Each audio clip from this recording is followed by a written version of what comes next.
Hi everyone, this is Jim. Welcome to this Blitz chess postmortem video. It's a postmortem of my Blitz chess game number 91, where my opponent kicked off with e4. I play e5, and we go into the four knights, which is characterized by just developing all four of your knights. Not the most common opening if you back up a step. In this stage here, white really is the one that chooses to go into the four knights with knight c3. And the most common moves are bishop b5, the Spanish or Ruy Lopez, bishop c4, the Italian game, or d4, the Scotch game. So knight c3 after that, the main move really is knight f6, although you can play other moves too. This is not the most challenging opening, so you have a wide variety, but knight f6 is the best response. And the most common move in the four knights is bishop b5 at this point. If he plays d4, this is called the Scotch four knights. And that's also playable. My opponent played a3, a very rare move. And at this point, you can see where there's not too many games in the database, but you can play a lot of different moves here. Engine likes bishop c5 at first look, also bishop e7, and d5 is also a move. Yeah, so all these things can be played. d5 maybe is the most aggressive way to play it. And now he could do this center fork trick. So if you don't know the center fork trick, it's a very handy thing to keep in mind. Whenever you place your bishop and the pawn like this, the pawn here, bishop here, and this pawn is defended by the knight, he can just take that pawn. And when you take back, he plays there, forking those two pieces, so he gets his piece back. And what the engine recommends, bishop d6, going back here, and then he takes the knight, and then you take this way. So just the best way to get the pawn back. The material is even.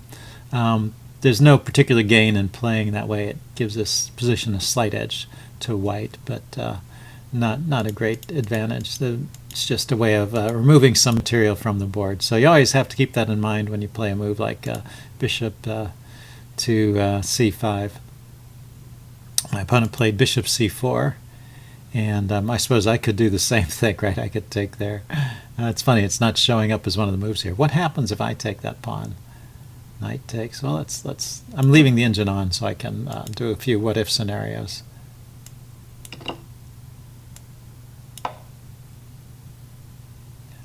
This is the difference. His knight has a target, so he can escape. So if we back up to this position, the reason why it worked for white was that let's go and look at the notation tab. We were suggesting after bishop c5 he could play knight takes e5, and I take back, and he plays d4, and this knight has no targets, it can't escape and take a piece, so I'm just going to lose that piece for nothing. Whereas in this situation, after he's developed his bishop to c4, and if I try this trick, I have this bishop here, which is a target, so he can take my knight, and when I try and fork, he can take my bishop, and so he wins a piece that way. So yeah, if you're going to play the center fork trick, just need to make sure that there's not a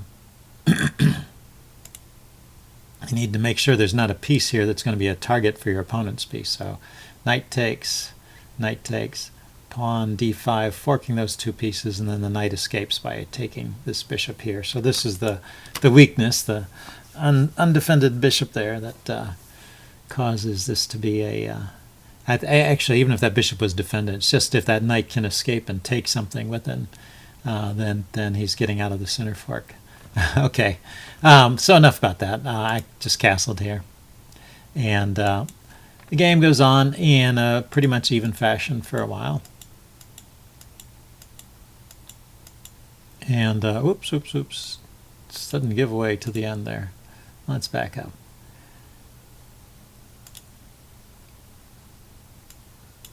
Yeah, I'm not sure exactly where we were. I was just stepping through the moves, just playing kind of normal, developing moves, and trying to get stuff going.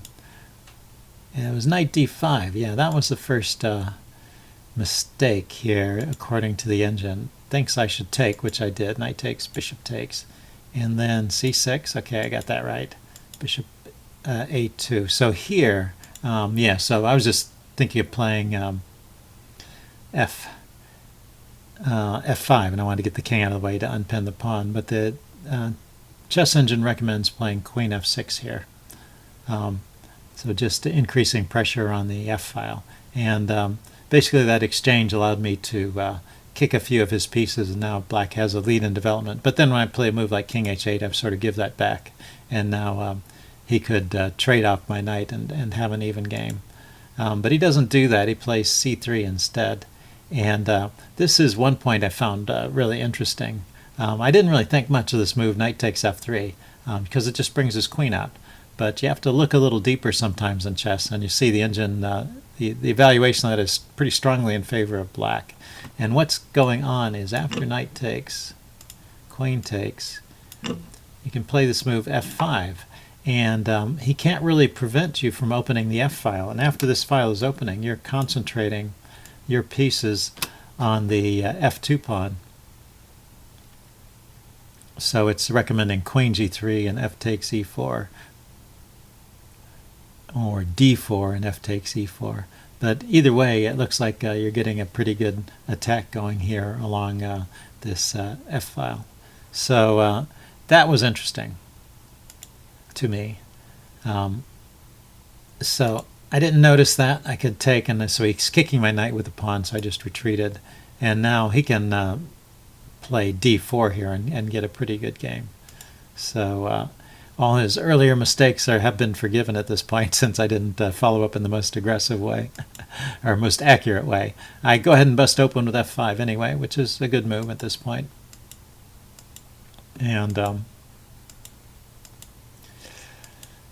again, it stays about even for a while. Maybe that trade worked to my advantage more than his. And he didn't do anything about this threat of bishop takes pawn. But actually it says rook e3.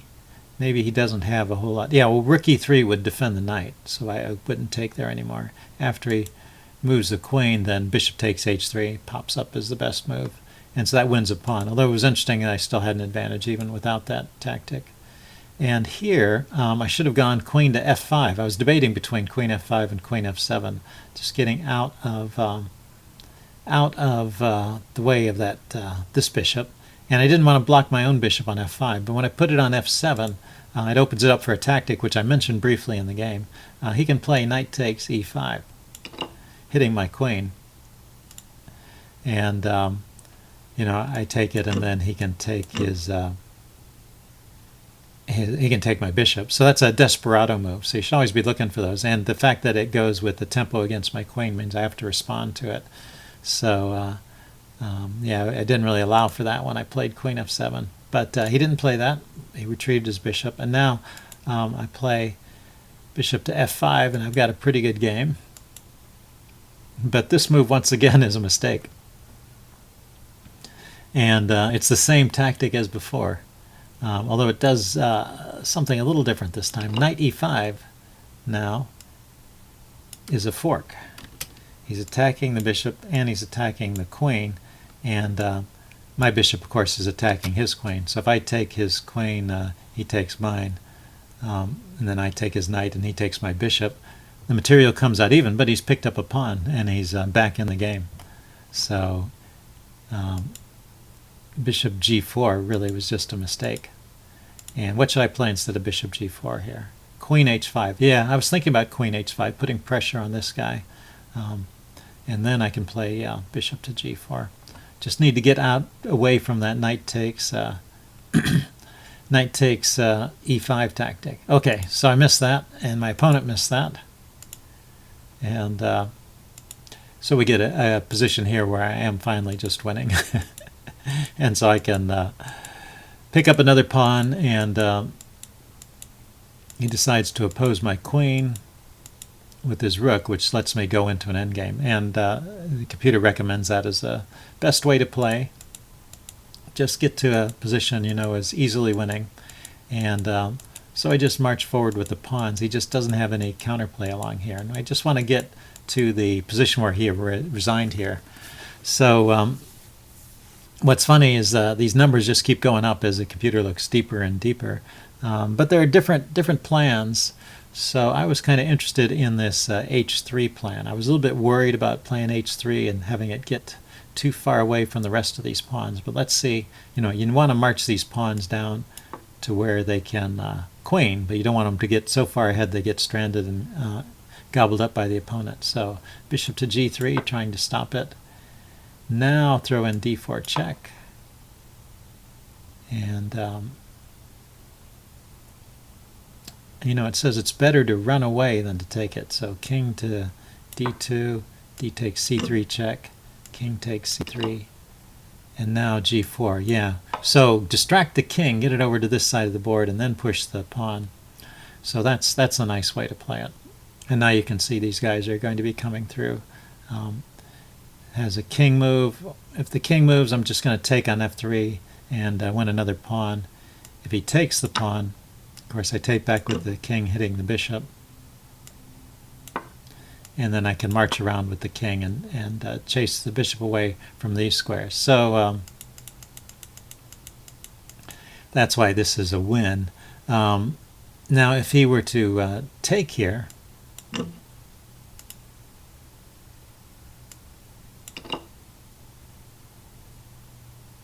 if he takes the pawn, it's the same problem as before. King takes there. Oh, well, I'm just going to take his bishop. How long has that been hanging? Hold on a second. Here. Yeah, I missed this idea here. So if he takes the pawn, then I take here a check, and that wins the bishop. It's okay, so that's winning. So after I push the pawn forward, he can't really take it. He has to step away. And if he steps to this side, then I take the pawn anyway, and he has to come back to prevent it from queening. And if he steps to d2, that's the line we saw before. You take, he takes, and the king is just too far out of play, and then g4 wins. So that's how you win this position. If we back up to where the game ended right here. So you can win it starting with h3. Actually, and as the computer looks deeper, it likes this h3 move first, although playing d4 first is an idea.